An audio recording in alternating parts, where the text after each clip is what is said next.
Tonight at our News Weekend, on the defense, Prime Minister Philip Davis is defending his government's accomplishments, saying they fixed the country's financial issues. Plus, police and the Long Island community are on the lookout for the body of a man who drowned while swimming in a blue hole there.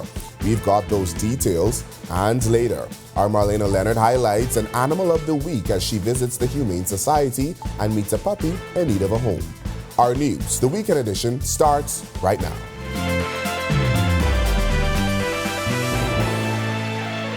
This is our news, the weekend edition. Thanks so much for joining us. I'm Berthany McDermott. The country's financial issues have been fixed. That's according to Prime Minister Philip Davis, who told Grand Bahamians over the weekend that his government implemented multiple initiatives against the IMF's recommendations that's put the country in a better financial position. He admits, however, it came at the detriment of other programs that helped the least among us. When I took it on, I knew it was going to be hard. And my job is to get it fixed. That's what is expected. I think we have fixed the financial issue. After nearly 3 years in office, Prime Minister Philip Davis says his government has solved financial problems they met when they took office back in 2021. Following his sweeping defeat in the 2021 general election, former Prime Minister Dr. Hubert Minnis said his decision to call an early election was because of headwinds that were coming, admitting very difficult decisions would have to be made. While speaking in Grand Bahama, Davis said those headwinds were coming from the International Monetary Fund, who he says is now shocked at the government's accomplishments. When they came to me after I won, they wanted me to raise taxes because we will not be able to meet our commitments in the country. That's one of the headwinds they're talking about, because they were planning to raise the taxes. I tell them I raise no tax, I cut in it. They ask me whether I have a hole in my head. I move VAT from 12 to 10.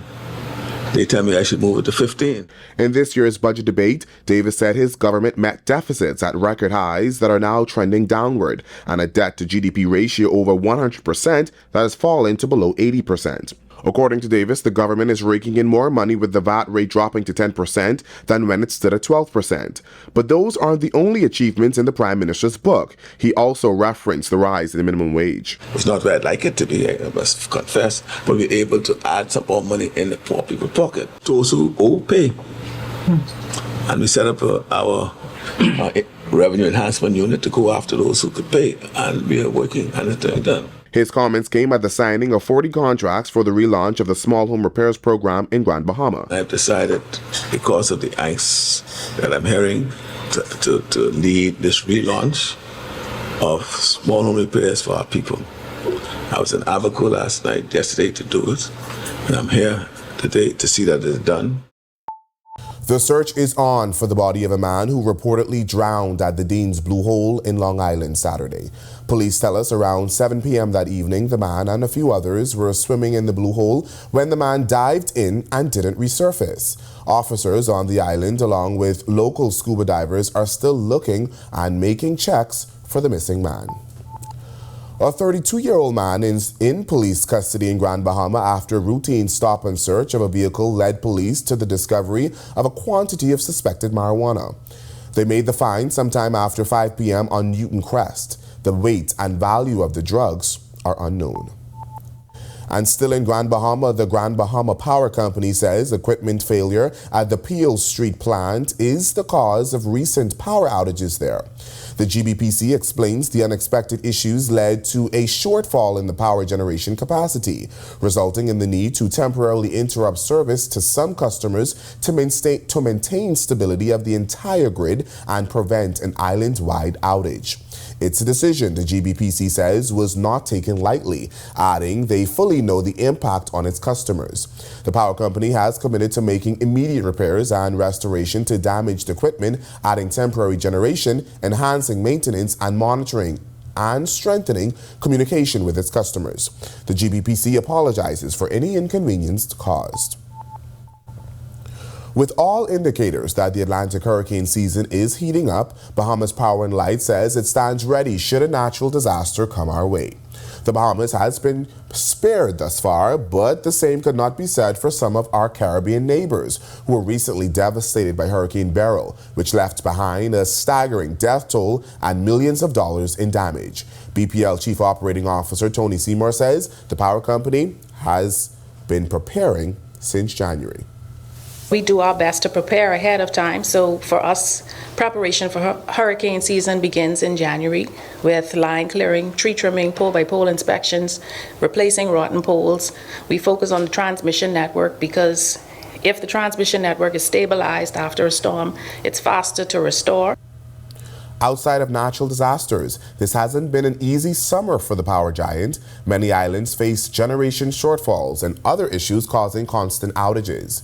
One of those islands was Eleuthera, which still remains challenged. However, should a hurricane come our way, Seymour says a hurricane plan is in place for New Providence and the Family Islands. And of course, we have our teams in place. We set up, if a storm is imminent, we set up our command center. We have our trucks stocked and staged ahead of time. And if a particular island is impacted, for example, an island that's not New Providence, then we dispatch the majority of our resources to that island to help restore. We're also a part of CAROLEC, and CAROLEC provides additional resources to anyone that may have been impacted that needs assistance. When our news weekend comes back from the break, the Grand Bahama Children's Home needs your help to fill backpacks and lunch tins this school year. And the Department of Immigration passes out 31 new officers in an all-male squad. That's coming up when our news weekend returns. Are you or a loved one under medical care? Do you need affordable medical supplies? Ports International is the largest home healthcare supplier. Medical supplies at the very best price, and you can even shop online.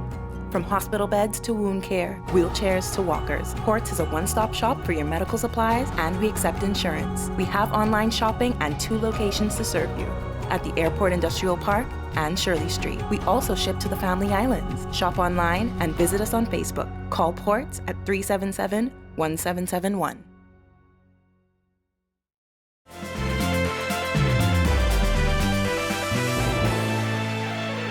As thousands of students across the country prepare to return to school, administrators of the Grand Bahama Children's Home are urging you to remember children in government care.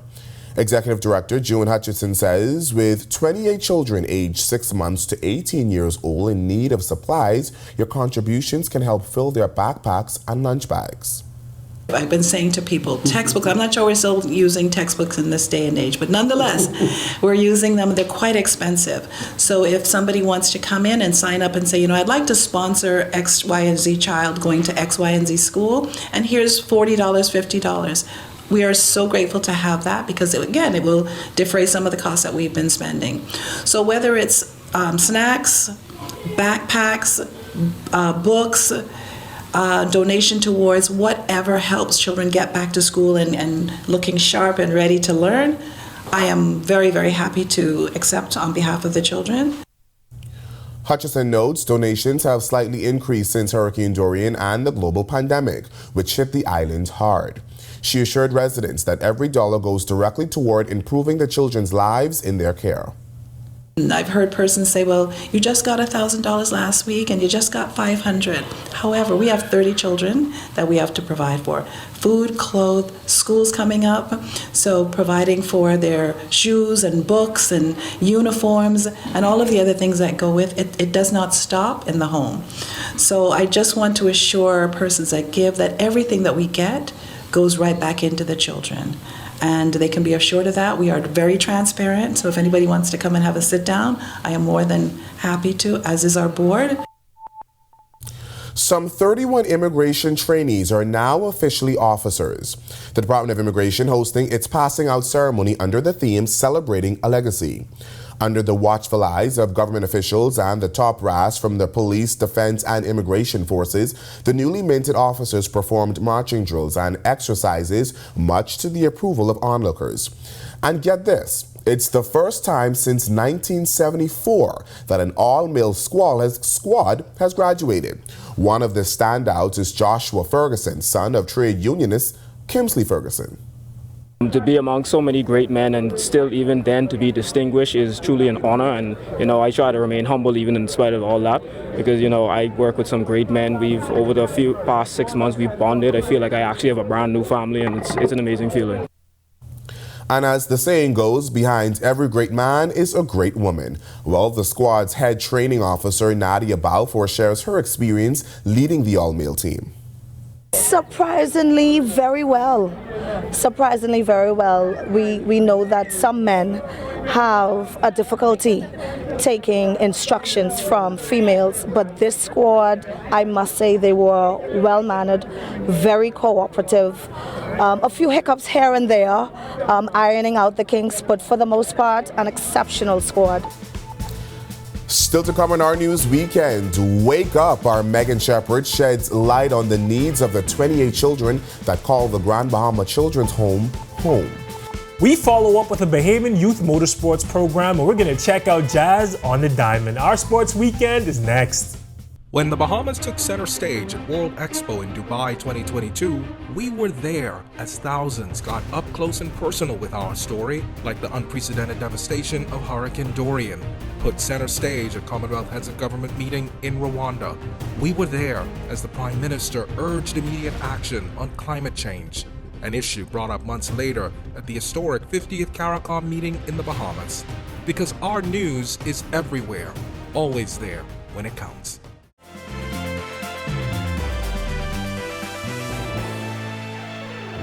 This update from the Paris Olympics is powered by the Bahamas Striping Group of Companies.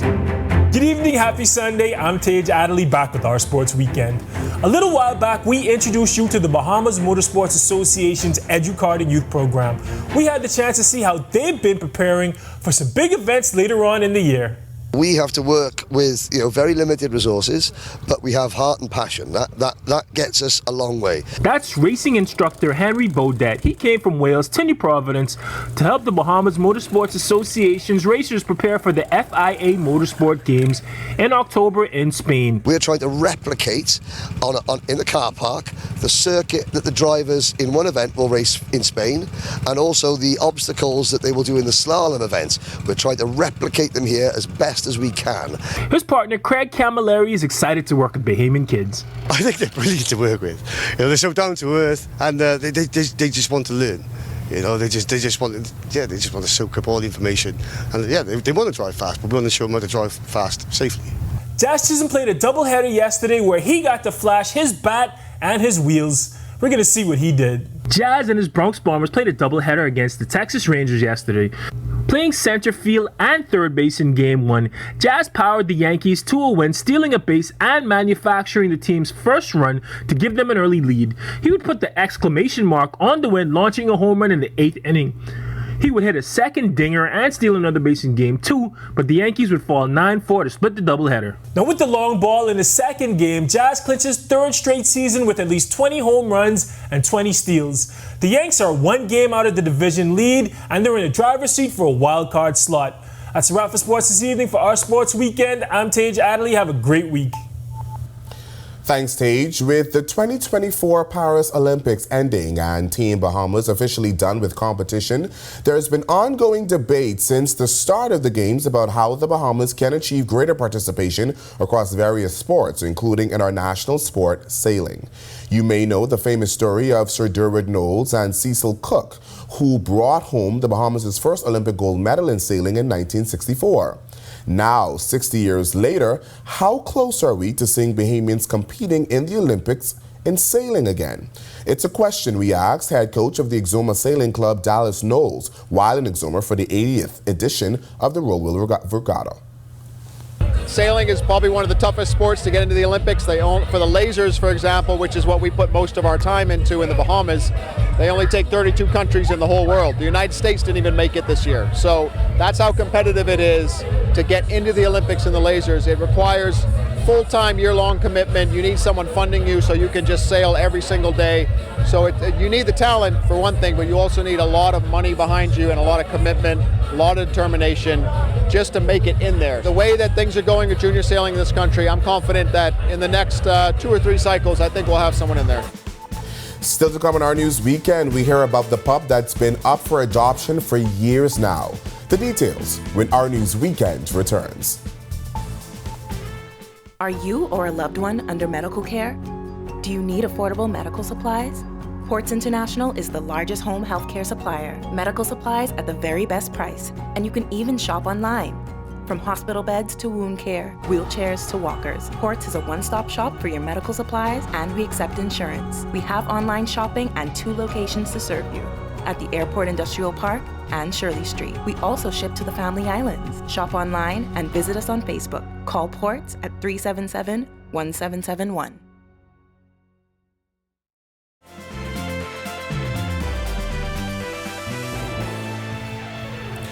Welcome back to Our News Weekend. It's a sunny day in the capital as we look forward to warm temperatures this week. Meteorologist Ian McKinsey is in the Weather Center with what you can expect. Ian. Thanks, Berthany, and good evening, Bahamas. Welcome to your Sunday evening forecast. We're currently outside our studios. We're under mostly clear skies with a temperature of 86. Winds are from the east-northeast at 10 miles per hour. Sweltering field-like temperature at 95. Across the country, we have 85 in Freeport, Marsh Harbor, Governor Saba, and in Allenstown, Bimini. 86s in Nicholstown, Great Harbor Key, and in the capital. In the central Bahamas, we have 87 in Camps Bay, 85 in Arthurstown, Coburn Town, San Salvador, 86s in Georgetown and Deadman's Key, Long Island. The southeast Bahamas, we have 86 continuing in Duncan Town, as well as Providenciales and Matthew-Town in Nagua, 85 in Colonel Hill, 84s in Delectable Bay, Acklins, and Abrahams Bay, Mayaguana. First look now at our satellite and radar imagery where we have high pressure, pretty much the dominant weather feature. We have an area of tropical wave, the northern extent, affecting portions of the southeast Bahamas. Taking a look now at the tropics, active as we get into the height of the season. We have 98, Invest 98L, about 1,000 miles just to the east of the Windward Islands, rather. It's moving west-northwestwards, expected to become a tropical storm by about 2 p.m. tomorrow. However, the high pressure system is expected to move towards the east with a cold front expected to come down and pull the system away from us. So that spells good news. We just want to monitor the system for our friends in Bermuda as well as the southeast Bahamas. So we want to continue to monitor the system because things can still change. But for now, the consensus has it moving to the east of the islands. Boating forecast for the northwest and central islands: winds east to southeast 10 to 15, north seas 2 to 4 feet. High tide at 1:31 a.m. tomorrow, low tide at 7:36 a.m. tomorrow morning. Southeast Bahamas winds a bit stronger, small craft caution, winds easterly 15 to 20, seas 4 to 6 feet over the ocean. And in your extended forecast, typical summer pattern, afternoon thunderstorms expected Monday, high pressure dominating through most of the week, showers introduced back Sunday, highs getting up into the low 90s with your lows hanging around the low 80s. That's a wrap in the evening forecast. Make it a great, safe, fun night, everyone. Thanks, Ian. Well, back to the Grand Bahama Children's Home. For years, the apparent breakdown of the family unit has been blamed for many of the social ills plaguing our country. Tonight, the executive director of the Grand Bahama Children's Home is making an impassioned plea to Bahamians to return to a village mindset, especially for children separated from their families through no fault of their own.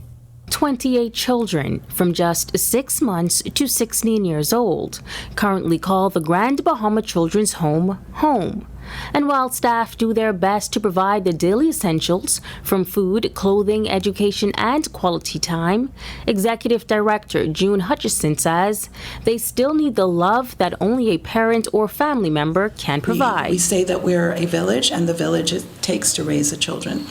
Just to be mindful, that the children are here, but they also have parents, they have guardians and aunts. If it's within social service guideline for persons to come and visit, let them know that you care. It's hard for some children who have been here 10, 11, 12 years not having seen parents. It plays on them. There's some psychological scars that go along with that, and it's hard. Hutchison says they also want to do more for the mental health of these vulnerable children. Because they're in adolescence, they're away from their family, they don't understand sometimes why they've been removed.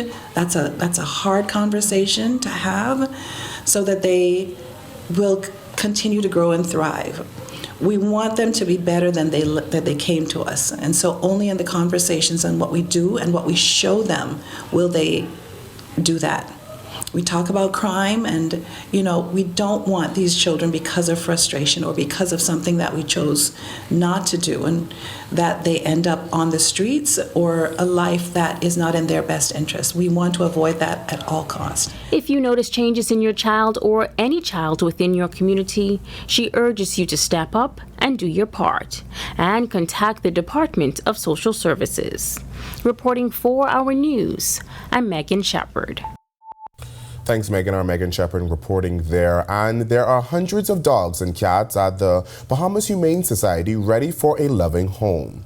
For the next few weeks, we'll be highlighting some of the amazing dogs ready to become a part of your family, as well as the ones who need a little extra TLC before they're ready to leave the shelter's doors. In our final story tonight, our Marlena Leonard tells the story of a dog ready to go to a home after spending most of his life at the shelter. Some animals at the Bahamas Humane Society have been waiting years for their chance at a loving forever home. Sheldon is one of them. Supervisor at the Bahamas Humane Society, Marcian Pinder, says they estimate Sheldon to be about 3 or 4 years old. The sweet and loving boy has spent the majority of his life in the shelter, but he's ready for a home of his own. Yeah, he's been here for quite a while now. We've been trying to get him to go on a home for quite a while now. He's dog friendly. Not sure if he's quite cat friendly. I know he's a kind of nice dog. He loved the leash, he loved to walk, he loved to play, loved to exercise, very hygienic. He don't always spinning up and down around his cage, always excited. And he loves to go in the dog walk and also loves to be in the pool when they put him in the pool. When he see that leash, it's like a timing bomb. He tick off. He can't wait to get out the cage, and he's fun. Amazing. As for his eye, Marcian tells us it doesn't hold Sheldon back. I noticed he had kind of one eye. He kind of lost his eye during when he came in. He had like a little eye problem, so that's why he only have one eye at the moment. But other than that, the eye don't stop him from doing nothing, playing, being happy, being loving, being caring. Yes, it's a sweet dog. Sheldon is also great with other dogs, and if you can't commit to taking him home permanently, you can always choose to foster him. He's quite fine in the foster home. Like I say, he have a lot of energy. He likes people. He loves other dogs. So he could be amazing. If you want to get to know Sheldon a bit better, the Bahamas Humane Society welcomes volunteers to walk the dogs multiple times a week. You can call and request to walk Sheldon for his next walk, or get to know any of the other four-legged friends ready to join your family. Reporting for Our News, I'm Marlena Leonard. Thanks for that story, Marlena, and thank you for joining us for Our News tonight. On behalf of the entire team, I'm Berthany McDermott. We'll see you right back here tomorrow night. Make it a great week, everyone.